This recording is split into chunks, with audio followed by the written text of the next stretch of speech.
मला स्मरून सांगतो, निलेश लंके आजपर्यंत स्वतःसाठी कधी जगला नाही. जे केलं ते सर्वसामान्य लोकांसाठी केलं, जे केलं ते सर्वसामान्य लोकांसाठी केलं. साहेब मला 2,22,000 विधानसभेच्या आमदाराचं जे मानधन आहे ते सुद्धा आमच्या प्रतिष्ठानला त्या ठिकाणी वर्ग केलं जातं आणि त्या माध्यमातून 250 मुलांना शैक्षणिक मदत केली जाते. म्हणजे नेहमी प्रत्येकाचं, माझं आजही घर मला पाऊस आल्यानंतर गळतं, पण मला माझ्या घराची चिंता नाही. मला माझ्या झोपडीतला माणूस चांगल्या घरात राहायला पाहिजे ही भावना माझी नेहमी असते. म्हणजे दुसऱ्याच्या दुःखात दुःख पाहणारा मनुष्य बी, दुसऱ्याच्या आनंदात आनंद पाहणारा मनुष्य. कोविडच्या कालखंडामध्ये साहेब तुम्ही सुद्धा मला फोनद्वारे माझी चौकशी केली, मला सांगितलं की तू सुरक्षित राहा. साहेब माझ्यासमोर एकच टार्गेट होतं त्यावेळेस. मी वैष्णोदेवीला होतो, त्या पुस्तकामध्ये सगळं नमूद केलेलं आहे. 11 एप्रिलची तारीख होती आणि त्या दिवशी नगरमध्ये 42 डेड बॉड्या एका लाईन मध्ये जळत होत्या आणि मला रात्री 11:30 वाजता व्हिडिओ आला. अशोक गुले माझ्या बरोबर होते आणि आम्ही जम्मूच्या स्टेशनला एअरपोर्टच्या बाजूला एक रूम घेऊन थांबलो आणि ज्यावेळेस मोबाईलवर 42 डेड बॉड्या नगर शहरातल्या जळत असताना पाहिल्या, मी रात्रभर त्या ठिकाणी बसून राहिलो. माझे सहकारी विचारायचे काय भानगडे, का झोपलं नाही, काय नाही, बसलो. मला असं वाटलं मी कधी उडून जाईन आणि माझ्या लोकात जाईन आणि माझ्या लोकांना सुरक्षित ठेवीन. मी 11 एप्रिलला त्या ठिकाणी सकाळी निघलो, मुंबईला आलो आणि मुंबईला आमच्या सहकाऱ्यांना फोन केला की आपल्याला कोविड सेंटर सुरू करायचं आणि 14 एप्रिलला कोविड सेंटर आदरणीय शरदचंद्रजी पवार आरोग्य मंदिर या नावाने सुरू केलं. साहेब त्या दिवशी त्या सकाळी उठल्यानंतर मी आई वैष्णोदेवीच्या मातेचं दर्शन घेतलं, आई वडिलांचं दर्शन घेतलं आणि त्यांना स्मरून सांगितलं मी माझ्या लोकांना त्या ठिकाणी सुरक्षित ठेवण्यासाठी मी आता मागे फिरणार नाही. माझा देह हा तुला अर्पण करतो, हा मी देवी मातेचं दर्शन घेऊन सांगितलं. आणि साहेब त्या दिवसापासून मी 7 महिने आणि 5 दिवस मागे फिरलो नाही. कोविड सेंटरमध्ये झोपलो. 33,000 पैकी कमीत कमी 29-30,000 लोकांना गळा भेट दिली असेल. कारण मला माहित होतं मी जर एक पाऊल पुढे टाकला तर माझ्याबरोबर माझे सहकारी पाऊल टाकणार आहे. त्यावेळेस तर अशी भीती निर्माण झालेली होती. पण माझ्या मनात रोज एक चिंता असायची, माझं उद्या बरं वाईट झालं तरी चालेल, पण माझ्याबरोबर 24 तास काम करणारा माझा जर सहकार्याला एखाद्याला जर काही दगापटका झाला तर मी हे दुःख आयुष्यभर विसरू शकत नाही. हे नेहमी एक दुःख काही मनात सल असायची. पण एक परमेश्वराची अदृश्य शक्ती, तुमच्यासारख्यांचे आशीर्वाद साहेब, त्या ठिकाणी आपण सुरक्षितपणे काम करू शकलो आणि अनेक लोकांना उपचार देऊ शकलो. त्या माध्यमातून आज आपण जे काम केलं त्याची राज्याने नव्हे देशाने दखल घेतली. म्हणजे नेहमी तुमच्या विचाराशी पाईक राहून साहेब आम्ही काम करण्याचा प्रयत्न केला. राजकारणामध्ये काही बदल होत असतात, पण राजकारणामध्ये काही बदल होत असताना निलेश लंकेच्या हृदयाला माहिती आहे निलेश लंकेला किती दुःख झाले, किती गोष्टींना त्या ठिकाणी आव्हान, संकट येत असताना आम्ही संकट पार करण्याची ताकद आहे. पण जीवाभावाच्या माणसाला जर आपल्याकडून जर दुःख होत असेल त्यावेळेस त्या माणसाला जेवढं दुःख होतं त्यापेक्षा 10 पटीने दुःख ह्या निलेश लंकेच्या हृदयात झालं. नेहमी एक चिंता असायची, अरे ह्या वयामध्ये साहेब एवढे धावपळ करतात, अरे त्या साहेबांसाठी आपण काहीतरी काम केलं पाहिजे, त्या साहेबांच्यासाठी काहीतरी केलं पाहिजे, धावून गेलं पाहिजे. ही भावना नेहमी त्या ठिकाणी कायम असायची. आज या ठिकाणी साहेब तुमच्या हाताने ह्या पुस्तकाचं आज प्रकाशन झालं, हा एक क्षण माझ्यासाठी आनंदाचा क्षण आहे. तुमची विचारधारा घेऊन आजही काम करतो, कालही काम करतो, तो उद्या पण तुमची विचारधारा घेऊनच या मतदारसंघामध्ये नाही राज्यामध्ये काम करण्याचा नेहमी साहेब प्रयत्न करीत. तुम्हाला साजेचं असं काम करण्याचा आम्ही नेहमी प्रयत्न करतो. आमच्यात सुद्धा कधी कधी एक आक्रमकपणा आहे. मी सुद्धा म्हणत असतो कधी कधी मला भायावर करायला नका लावू, पण त्यावेळेस क्षणात तुमच्यासारख्याचं त्या ठिकाणी आम्हाला फोटो दिसतो आणि आम्ही म्हणतो नाही साहेबांना पटत नाही, आता आपण थोडं थांबलं पाहिजे. म्हणजे कधी कधी आमच्यातला पण एक आक्रमकपणा जागा होतो, पण साहेबांना जे विचार पटत नाही ते विचार आम्ही नेहमी टाळण्याचा प्रयत्न करतो. म्हणजे साहेब सगळेजण या ठिकाणी आज इतक्या संख्येने उपस्थित, काय छोट्या मॅसेजवर एवढे लोक आज उपस्थित आहे. साहेब अमोल कोल्हे साहेबांनी सुद्धा मला शिवपुत्र संभाजी महाराजांच्या महानाट्यामध्ये मला त्या ठिकाणी इतकं साहेब सहकार्य केलं.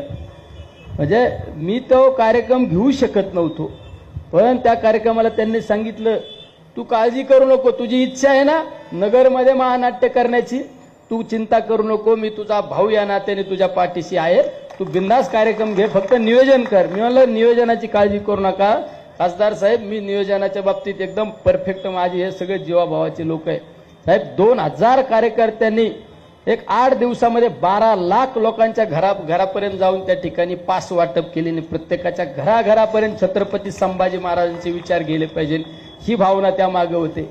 मागच्या काळात आम्ही शिवस्वराज्य यात्रेचा आमच्या नगर जिल्ह्यामध्ये शिवस्वराज्य यात्रा काढली. त्यामागे कारण एकच होतं की आज खऱ्या अर्थाने छत्रपती शिवरायांचे विचार घराघरापर्यंत गेले पाहिजेत. हा विचार घेऊन आम्ही त्या ठिकाणी आमच्या मतदारसंघामध्ये काम केलं. आदरणीय तात्या सुद्धा नेहमी सहकार्य, नेहमी तात्यांचं सुद्धा मला आमदार झाल्यापासून सहकार्य. आदरणीय दादा तर आमच्या नेहमी वडिलकीच्या नात्याने म्हणजे नेहमी प्रामाणिकता ठेवून मला सल्ला देण्याचं काम आदरणीय दादा त्या ठिकाणी दादा भाऊ कळमकरजी करत असतात. कारण दादा हे आमच्या एका अभिमानाचं, कारण दादा नगर पारनेर तालुक्यातील नगर शहरामध्ये जाऊन दादांनी त्या ठिकाणी आमदारकी लढवली. ते नेहमी त्यांचा अभिमान आम्हाला त्या ठिकाणी भेटत असतो. प्राजक्तदादांच्या बाबतीत सुद्धा अतिशय नेहमी आम्हाला राज्यमंत्री असताना आम्हाला मदत करण्याचं काम केलं. प्राजक्तदादा असू, जयंत पाटील साहेबांनी मगाशी सांगितलं ते खरंय मित्रांनो, जर या काही घडामोडी झाल्या नसत्या तर मी जो तुम्हाला शब्द दिला होता की आपल्या मतदारसंघातील पाण्याचे जे प्रश्न ते सुटल्याशिवाय राहिले नसते. कारण जयंत पाटील साहेबांनी सगळ्या योजनांच्या बाबतीत माझ्यासाठी कोविडच्या कालखंडामध्ये सुद्धा या ठिकाणी एक मीटिंग अरेंज केलेली होती. त्यामुळे साहेब या पुढील काळातले जे आमचे काही प्रश्न आहेत ते प्रश्न सोडवण्यासाठी सुद्धा तुमच्या ताकदीची आम्हाला त्या ठिकाणी आवश्यकता आहे. त्या ठिकाणी आता आमच्या प्रताप काकांनी सुद्धा, काका म्हणजे एकदम स्पष्ट व्यक्तिमत्व, काकांचे नामचे एक 4-5 दिवसापूर्वी सुद्धा त्या ठिकाणी पाथर्डी या ठिकाणी एका कार्यक्रमाच्या निमित्ताने आम्ही अर्जुन भाऊच्या कार्यक्रमाला होतो. त्यावेळेस फक्त खालून एकच चर्चा, ही जोडी असल्यानंतर म्हणलं आम्ही दोघं जर बरोबर असलं ना तर या तालुक्याला याड लावल्याशिवाय आम्ही राहत नाही. म्हणलं प्रताप काका हे अशोक बापूंचं सुद्धा आम्हाला शिरूर आणि पारनेर हे एका बॉर्डरवर आहे. आमचे बरेच लोक बापूंचं त्या ठिकाणी नेहमी मार्गदर्शन घेण्याचं काम करतात. त्यामुळे बापूंचं सुद्धा आम्हाला नेहमी मार्गदर्शन लाभत असतं. आमचे राहुल दादा सुद्धा एकदम डॅशिंग आमचं एक नेतृत्व आहे, श्रीगोंदा तालुक्यात काम करतं.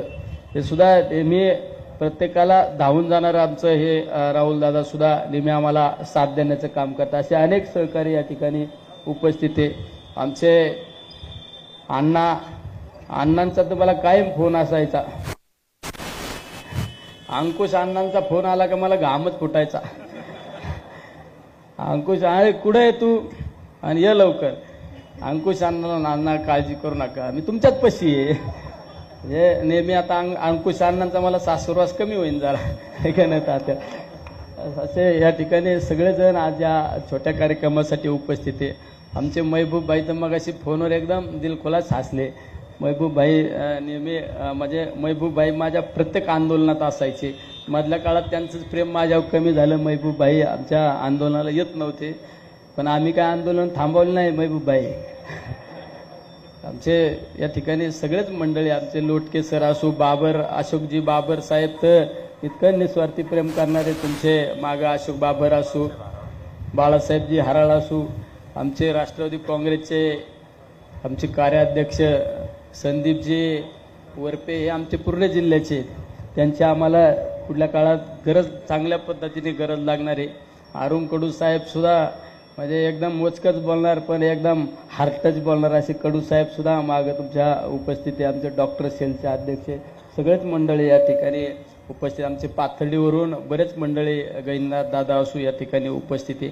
वेगवेगळ्या तालुक्यातून कर्जतची काही मंडळी आले, आमचे नितीनराव वगैरे या ठिकाणी कर्जत असू, शेवगाव असू. शेवगावच्या मित्रांनी तर मला काहीतरी पैसेच दिले. बरं झालं, माझी पण लय तारमळ होती, लगेच बँकेत टाकी तुम्ही. आपलं कामच असे. हमारे झोली साहेब बाकी झोली लगेच दिले का बघा साहेब, काळजी करू नका, लगेच पैसे आले मला. स्वप्नील गायकवाड मित्र परिवारातर्फे 2 लाख रुपये निधी नेत्यांसाठी. जयंत पाटील साहेब साक्षीदार आहे. मी ज्यावेळेस विधानसभेची निवडणूक लढवली निगोजमध्ये मला डायरेक्ट 1 कोटी रुपयाचा चेक आला. हे बघत बसले होते 1 कोटीचा चेक आला. मी पण आकडे शून्य मुजित होतो, कारण आपल्या एवढा चेक बघितलाच नाही. म्हणजे सगळे हे आहे का नाही. त्यामुळे या ठिकाणी अतिशय चांगल्या पद्धतीने नियोजन करण्याचं काम आमचे प्रशांत दादा खऱ्या अर्थाने त्यांच्यावर हा नगर जिल्ह्याचा कार्यक्रम आणि दादा तुम्ही इतकं थोड्या वेळात इतकं चांगलं नियोजन केलं दादा तुम्ही